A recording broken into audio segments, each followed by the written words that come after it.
Well, as you can see, I've got a Honda hrd535 here. It's got no drive. When you pull the lever, everything's engaging, but there's actually no drive to the wheel or to the roller. So what I'm going to do, strip it down. Let's have a look and see what we can find. Okay, so with that top cover off, I'm not going to start it because you won't hear me, but with the engine running, the drive shaft, or output shaft, whatever you want to call it, is turning. And when you operate the lever, that's engaging, but nothing's happening at the roller. So what I'm going to do, drop it out, have a look in the box and see what's actually happening.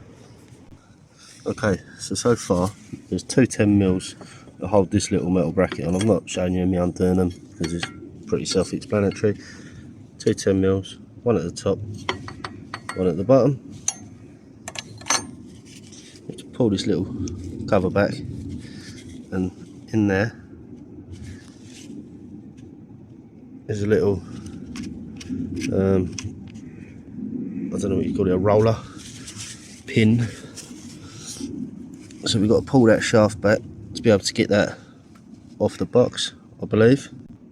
Okay, so yeah, to get that off, I'll just put a little lever bar in there and just work that shaft back to be able to remove that.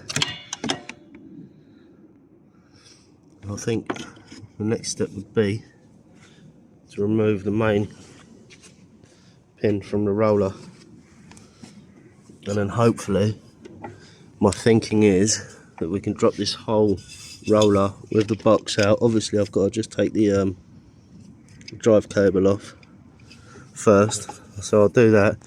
Then I'll take the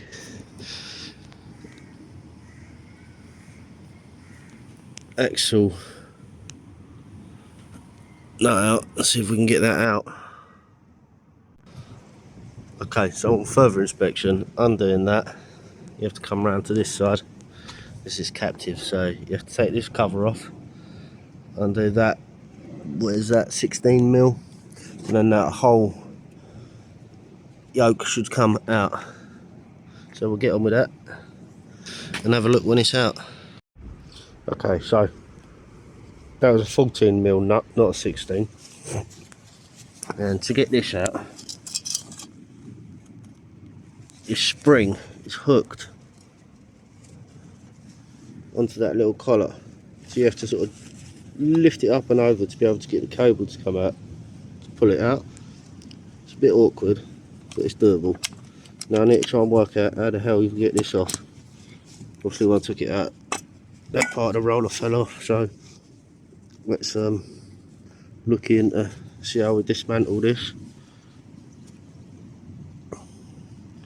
see if we can get it repaired.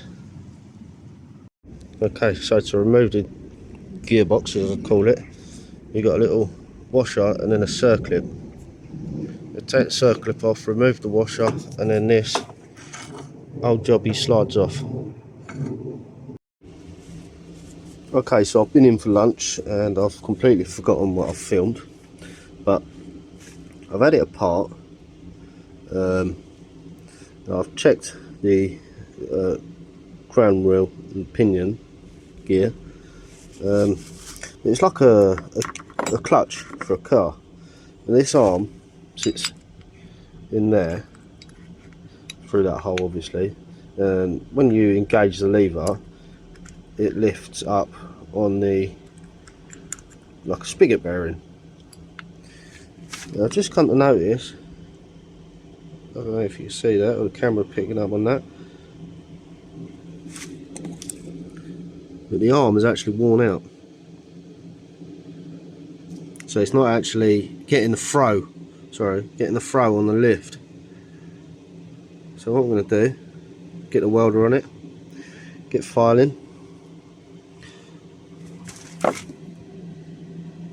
try and bring those back to the width or thickness that they should be originally. Okay, that's back together.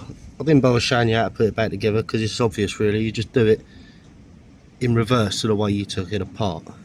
But I just thought I'd show you a little tip here. Now that spring is a bit of an arse to get back in. Now in the back of the mower, you got this little cutout. If you get yourself a nice screwdriver, you can put that in. I don't know if you can see in there too well, but you can push down on that spring and ping it in. Thank me later. Well, there we go, it's all back together.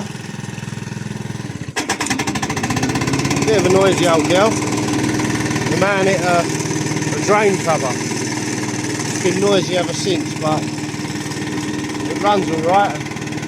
And now she drives. A bit hard to do it one hand.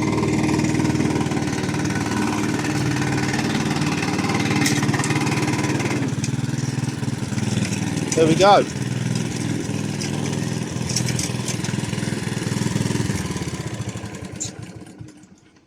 Hopefully that might have helped someone out. Cheers folks. Do us a favour. Give us a thumbs up.